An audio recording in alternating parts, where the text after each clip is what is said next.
Hello दोस्तों, मैं अमित शुक्ला आपके अपने YouTube channel AK study note में आप सभी का स्वागत करते हैं। आज हम आपको बीए प्रथम सेमेस्टर के सभी छात्र छात्राओं के लिए राजनीति विज्ञान का चैप्टर जो चल रहा है, आपका बैक टू बैक क्लासेस आ रही हैं, उसमें मैं आपको सारी चीज़ें बता रहे हैं। इस वीडियो के अंतर्गत आपका जो चैप्टर चल रहा है वो होगा राज्यपाल के पद से संबंधित विवादों की विवेचना। इसमें जो इनकी विवाद हुए थे और इनके जो आलोचनाएं की जा रही हैं, वो सारी चीज़ें आपको यहाँ पे मैं बताऊंगा। और सबसे बड़ी बात ये है कि ये सारे प्रश्न आपके पेपर में बहुत ज़्यादा ही पूछे जाते हैं, तो हमारे वीडियो के अंत तक ज़रूर बने रहें, क्योंकि क्वेश्चन बहुत ही लाजवाब है और सबसे मोस्ट इम्पॉर्टेंट आपका ये सेशन चलने वाला है। तो दोस्तों, अभी तक लाइक नहीं किया है तो लाइक कर दें और चैनल को सब्सक्राइब ज़रूर कर दें और साथ ही बेल आइकन को ज़रूर प्रेस करते रहें, क्योंकि हमारे जितने वीडियो आपके साथ आ रही है वो आपको ज़रूर मिलते रहें। और इसके पहले मैंने आपको सारी चीज़ बताया था। इसके पहले मैंने 1950 के दशक से मौलिक अधिकार के बारे में बताया और बहुदलीय राजनीति से जो मंत्री पद को प्रभावित करती है वो सारी चीज़ें मैंने बताया। फर्स्ट वीडियो में मैंने आपको संविधान सभा में हुई महत्वपूर्ण बहसों की आलोचनात्मक जांच के बारे में बताया था मैंने। तो ये सारी चीज़ें मैंने बैक टू बैक आपको बताते चले आ रहे हैं। तो ये सारे आप लोग ज़रूर पढ़ते रहे, क्योंकि क्वेश्चन में कभी भी कोई प्रश्न पूछा जा सकता है। तो ये आपका सिलेबस टू सिलेबस आपके साथ मैं आपको पढ़ा रहा हूँ। और कोई भी आपको दिक्कत आ रही है, कोई भी आपको किसी भी पेपर से संबंधित आपको प्रश्न चाहिए तो कमेंट बॉक्स में ज़रूर लिखिए, मैं आपको ज़रूर प्रोवाइड करवाऊँगा। तो दोस्तों, इसी के साथ लेके चलते हैं आपके चैनल की तरफ, यानी कि आपके चैप्टर की तरफ। और आपका जो चैप्टर है वो बहुत ही महत्वपूर्ण है। तो दोस्तों, अभी तक लाइक नहीं किया है तो ज़रूर लाइक कर दें और वीडियो को चैनल को सब्सक्राइब कर दें। चलिए लेके चलते हैं आपके प्रश्न की तरफ। दोस्तों, ये रहा आपका क्वेश्चन। राज्यपाल के पद से संबंधित विवादों की विवेचना कीजिए। उपयुक्त उदाहरण देकर अपने उत्तर को स्पष्ट कीजिए। इस तरीके से आपका प्रश्न रहेगा और आपके पेपर में कुछ इस तरीके से लिखना भी पड़ेगा। तो सारी चीज़ें मैंने आपको लिखावट के लिए मैंने आपको बताया है किस तरीके से आप कॉपी लिखेंगे तो अच्छे से अच्छे नंबर आप प्राप्त करने की ज़्यादा सा। तो सारी चीज़ें मैं सीक्वेंस के अनुसार आपको बताने की कोशिश कर रहा हूँ। अब बात करते हैं आपके उत्तर में। आपके उत्तर को इस तरीके से लिखना है: भारत में राज्यपाल की भूमिका यानी केंद्र प्रतिनिधि के रूप में की आलोचनात्मक व्याख्या। यानी कि यहाँ पे आपको सारे डिवाइड करके सारी चीज़ें मैं आपको व्याख्या करके बताऊँगा। आपका ये भूमिका है इनकी। राज्य की कार्यपालिका में राज्यपाल और मंत्रिपरिषद होती है। यानी कि जो हमारे राज्य हैं, राज्य की कार्यपालिका है, उसमें राज्यपाल और एक मंत्रिपरिषद होता है। संविधान के द्वारा राज्यों में भी संस्थात्मक व्यवस्था की स्थापना की गई है। इस व्यवस्था में राज्यपाल राज्य की कार्यपालिका का वैधानिक प्रधान होता है। यानी इसमें जो कार्यपालिका का वैधानिक प्रधान कौन होता है दोस्तों? राज्यपाल होता है। जबकि मंत्रिपरिषद राज्य की कार्यपालिका सत्ता की वास्तविक प्रधान होती है। यानी कि जो मंत्रिपरिषद होती है वो सत्ता की जो होती है, कार्यपालिका की जो सत्ता होती है उसका प्रधान माना जाता है। अनुच्छेद 154 के अनुसार, यहाँ पे अनुच्छेद 154 के अनुसार राज्य की कार्यपालिका शक्ति राज्यपाल में निहित होगी और उसका प्रयोग इस संविधान के अनुसार स्वयं या अधीनस्थ अधिकारियों के द्वारा करेगा। यानी कि वह अपना स्वयं करेगा या उसके जो अधीनस्थ अधिकारी होंगे वो करेंगे। राज्यपाल का पद एक प्रतिष्ठित पद माना गया है, लेकिन चौथे आम चुनाव 1967 के बाद उसके इस आभूषणगत समझे जाने वाले पद में कमी आई है। बदले राजनीतिक परिप्रेक्ष्य में उसे एक नई भूमिका अदा करनी थी। इस परिवर्तित भूमिका के कई कारण थे। नंबर 1, मुख्यमंत्री के दुर्बल व्यक्तित्व। नंबर 2 आपका हो गया एक दलीय बहुमत के बावजूद राज्य स्तर पर पाई जाने वाली दल के भीतर की गुटिये राजनीति। नंबर 3 आपका आ गया दल बदल की प्रवृत्ति पर और अस्थिरता। नंबर 4 आपका आ गया राज्यों में प्रादेशिक दलों का शक्तिशाली होना। तो इस तरीके से यहाँ पे आपको एक नई भूमिका के अंतर्गत आपको कारण, कई परिवर्तित भूमिका के कारण थे जो इस तरीके से आपके बताया मैंने आपको। यहाँ पे आपका देखा बहुत से राज्यपाल जो कि संघ के अधीन अपने पद को बढ़वाने के लिए इच्छुक होते हैं या अपनी सेवा की अवधि के बाद राजनीति में सक्रिय भूमिका निभाना चाहते हैं, स्वयं को केंद्र के एजेंट के रूप में समझते आए हैं। राज्यपाल की स्थिति तथा उसकी भूमिका को समझने के लिए दो पक्षों का अध्ययन आवश्यक है। नंबर 1 कौन सा है? नंबर 1 संवैधानिक प्रधान के रूप में, नंबर 2 आपका हो गया केंद्र के प्रतिनिधि के रूप में। तो ये इस तरीके से आपका जो उसकी भूमिका है, यानी कि जो राज्यपाल की समझने की भूमिका होती है, उसको दो पक्षों में डिवाइड किया गया। नंबर 1 कौन सा हो गया आपका? संवैधानिक प्रधान के रूप में, और नंबर 2 आपका केंद्र के प्रतिनिधि के रूप में। पहला आपका आ गया संवैधानिक प्रतिनिधि के रूप में, यानी कि संवैधानिक प्रधान के रूप में। अनुच्छेद 163 के अनुसार स्वाविवेक की शक्तियों को छोड़कर केंद्र के समान राज्य में भी राज्यपाल को अपने कार्यों को निर्वहन करने में सहायता और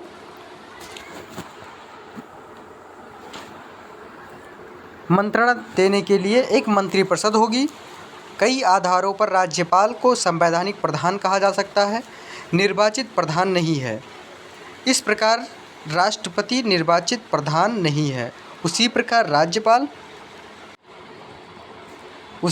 राज्यपाल का निर्वाचन न होकर उसकी नियुक्ति राष्ट्रपति द्वारा होती है। इस कारण राज्य के शासन को प्रभावित करने की क्षमता उसमें नहीं होती। मतलब यहाँ पे आपको समझ में आएगा कि इस कारण राज्य के शासन को प्रभावित करने की क्षमता उसमें नहीं होती है। अब है इसमें आपका दलबंदी से ऊपर। राज्यपाल का कार्यकाल निश्चित होने के कारण उसका उत्तरदायित्व राष्ट्रपति के प्रति होने के कारण उससे एक निष्पक्ष बनाया गया है।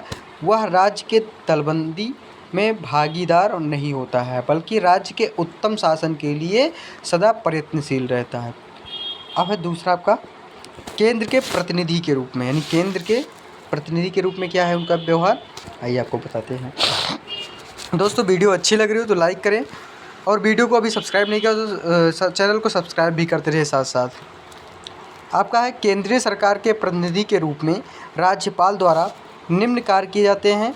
भारतीय संविधान के अंतर्गत केंद्रीय सरकार और राज्य सरकार के बीच सद्भावनापूर्ण संबंध स्थापित करने की आवश्यकता पर बल दिया गया है, और अनुच्छेद 256 के अनुसार राज्य को अपनी कार्यपालिका यानी शक्ति का उपयोग इस प्रकार करना चाहिए जिससे संसद द्वारा निर्मित कानून का पालन होता रहे। तो ये आपका केंद्र से जो प्रतिनिधि के रूप में यहाँ पे बताया गया वो सारी चीज़ें यहाँ पे आपको, और जो इसकी शक्ति है 256 के अनुसार, तो ये चीज़ें किस पर आधारित होती है, ये आपको संसद पर भी निर्धारित, यानी कि संसद के कानून के अनुसार चलता रहे ये सारी चीज़ें। अब नेक्स्ट आपका आ गया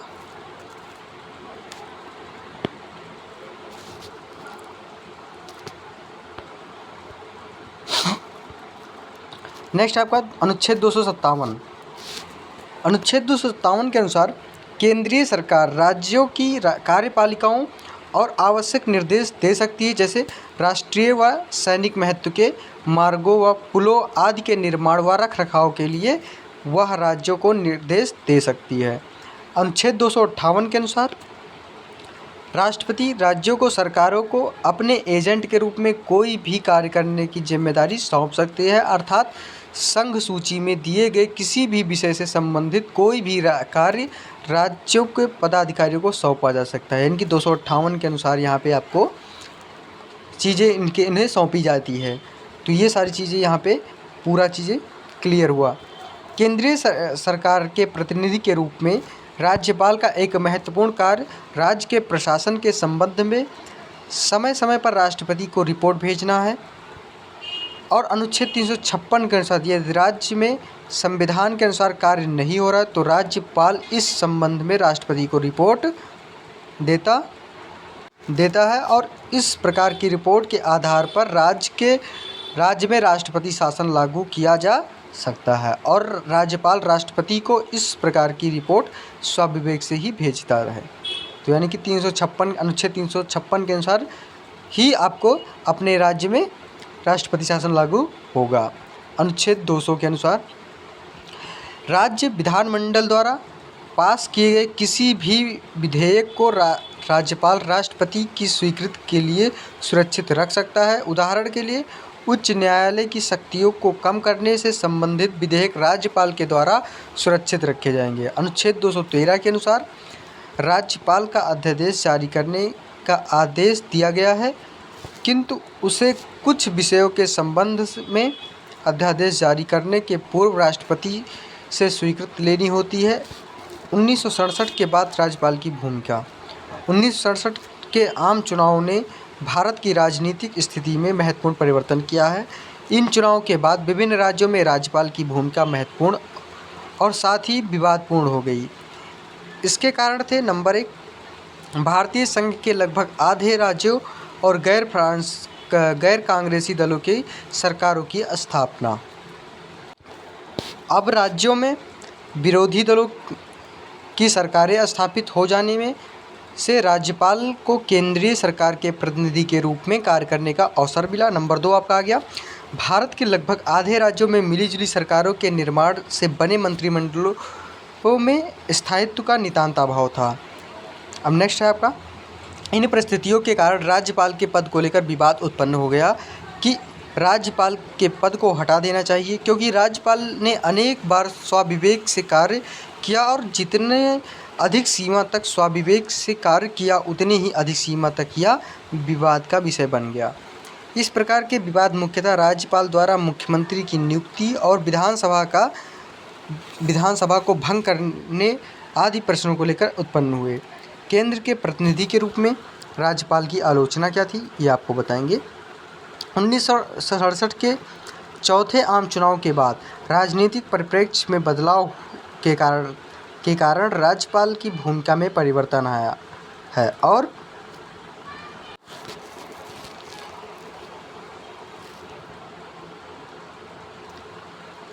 उसे केंद्र के प्रतिनिधि के रूप में अधिक महत्व मिला, जिसकी आलोचना कई आधारों पर की जा सकती है। मुख्यमंत्री की नियुक्ति राज्यपाल करता है।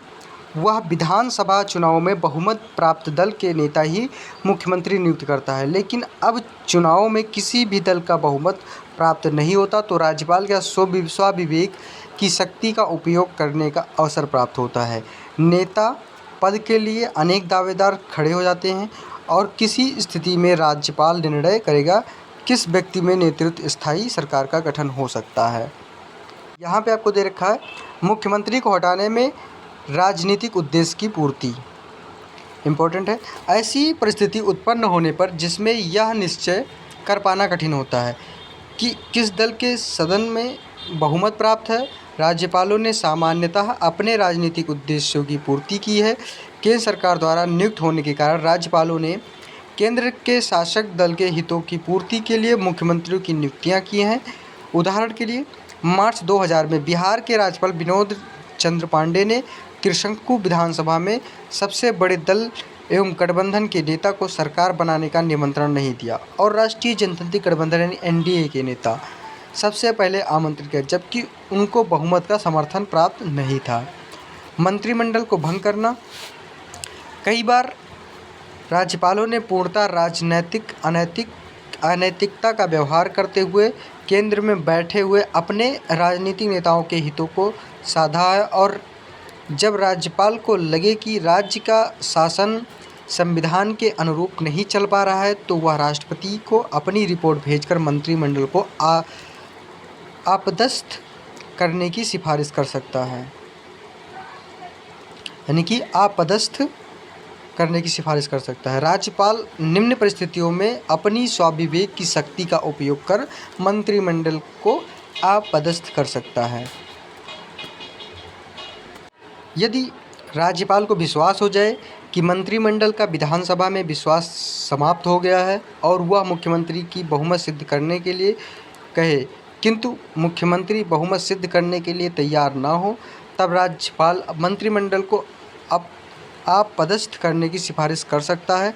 उदाहरण के लिए 1996 में राज्यपाल की पक्षपातपूर्ण तथा केंद्रीय सरकार के स्वामियों के इशारे पर गुजरात मंत्रिमंडल के विरुद्ध में की गई कार्रवाई तो सभी लोकतांत्रिक मूल्यों को नष्ट करने का सर्वाधिक घृणित उदाहरण है।